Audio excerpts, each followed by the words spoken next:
I'm Ash, and these are 10 horror video games that let you be the killer. Ugh, scary. 10. Manhunt.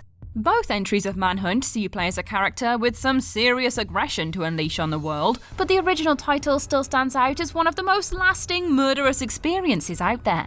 Endlessly controversial and on a number of ban lists, Manhunt thrives on a premise that sees a convicted death row inmate forced into a killing spree as the involuntary star of a snuff movie. Our protagonist, James Earl Cash, is not a nice man, and if the whole death row thing didn't give away his questionable alignment, then it is fair to say he is particularly morbidly talented when it comes to creative killings. That is not to say the people he is whacking are good people either though. The whole game is an exercise in showcasing the worst of human nature at every turn. Playing as Cash is seemingly a test for just how much blood you can spill in as gross a way as possible, doling out points for brutality and rewarding stealthy, ultra-violent options over simple running and gunning. Manhunt really puts the psycho man into psychotic maniac, basically. 9. Lucius.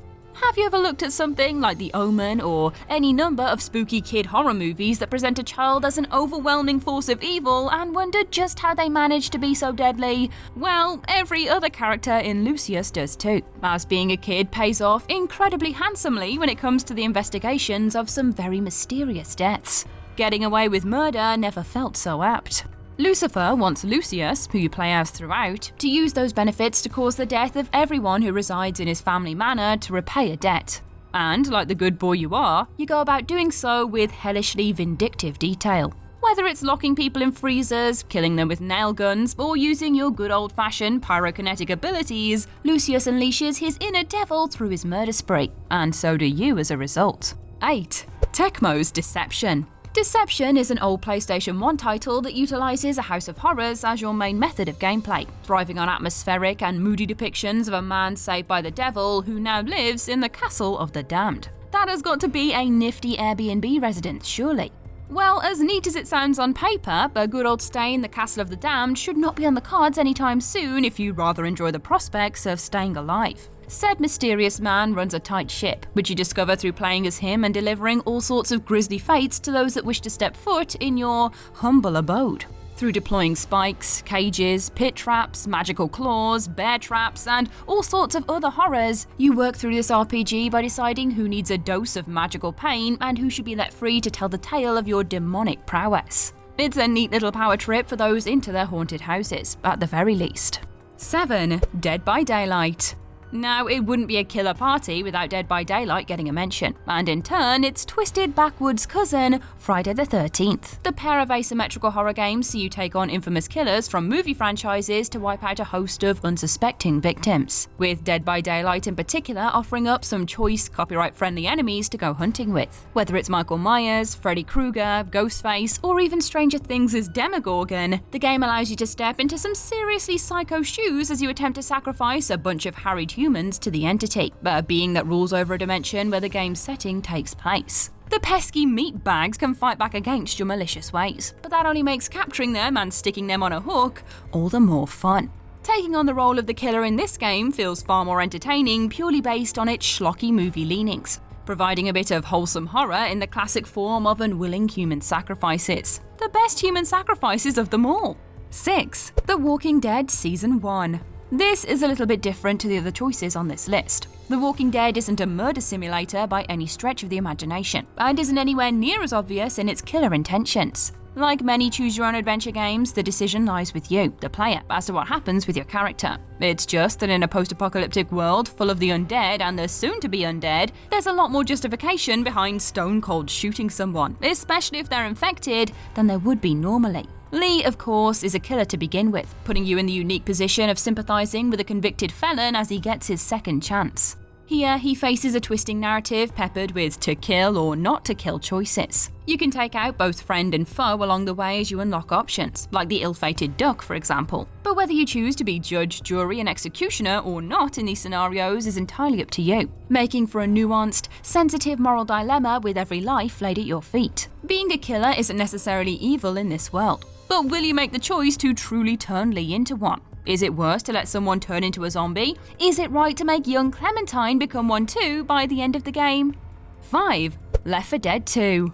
Zombie games are so often about trying to survive indefeasible hordes of zombies that it is easy to become lost in the routine of stab, shoot, run. But Left 4 Dead 2 offered a refreshing take on the genre that has remained strong ever since release. Stab with katana, shoot with submachine gun, run screaming into the zombie waves to smash them in the face with a guitar. It's a small distinction, but it's a solid one. Taking control of the infected in a versus battle, Left 4 Dead 2 lets you use those gnarly undead special abilities to batter your mates with that are just trying to survive the night. Trying to score as many points as possible by dishing out the most damage, you take on the role of the zombies for one round and swap over for a second. So have to be ready for whatever undead tomfoolery you're dishing out to be returned in kind as soon as the next section starts up. Honestly, you never get to have any fun as a zombie normally, so that this is a game mode at all is a rare treat. 4. Heavy Rain. The appearance of this game on this list is a spoiler in and of itself, so sorry in advance for this vintage reveal, but one of your own dang characters in Heavy Rain is the very killer you're hunting for.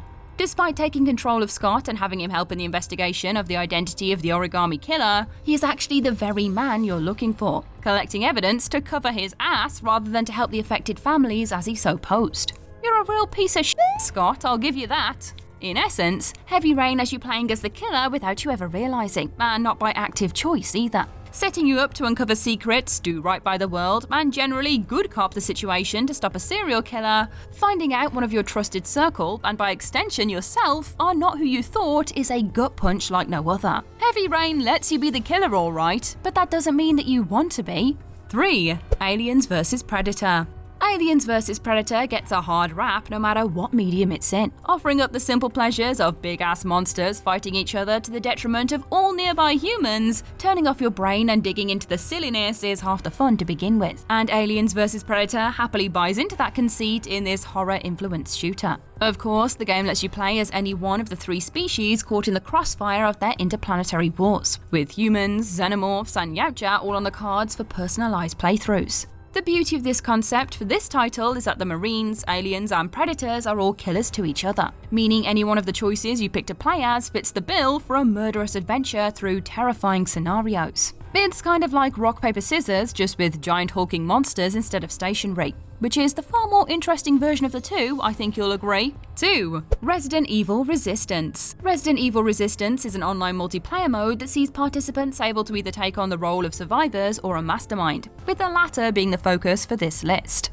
Yes, there are 1,000,001 asymmetrical horror games that let you play as the baddie, and a handful of them are on this list. But you lot obviously love a title where you can kill off your mates, so here is another thrown in to scratch that sadistic itch. The mastermind in this Resi title is one that bears a familiar name, such as Annette Birkin or Alex Wesker, and can use a range of special abilities in an attempt to kill or injure the survivors. The aim of the game is for the group to escape before time runs out, with the mastermind impeding that to the best of their ability by watching through security cameras and sending in all manner of grisly obstacles. Your goal as the mastermind is to gather data on fear, and with everything from zombie dogs to Mr. X at your disposal, there are plenty of brown trousers to gauge that by as the game goes on.